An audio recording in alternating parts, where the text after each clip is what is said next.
காங்கிரசின் கோரிக்கையை ஏற்றும் பேச்சுவார்த்தைக்கு குழு அமைக்கப்படும் என அறிவிக்கப்பட்டாலும் பிப்ரவரி 20க்கு பிறகு மற்றதெல்லாம் நடக்கும் என்கின்றனர் திமுகவினர்.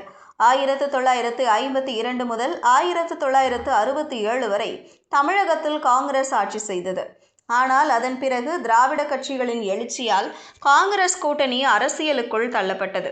2006ஆம் ஆண்டிலிருந்து தொடர்ந்து திமுகவுடன் கூட்டணி அமைத்து வருகிறது.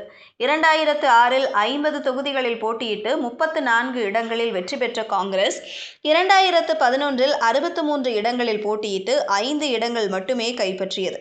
2016இல் 41 இடங்களில் 8 வெற்றி, 2021இல் 25 இடங்களில் 18 வெற்றி என்ற கணக்கில் கட்சி நிலை மாறி வந்துள்ளது.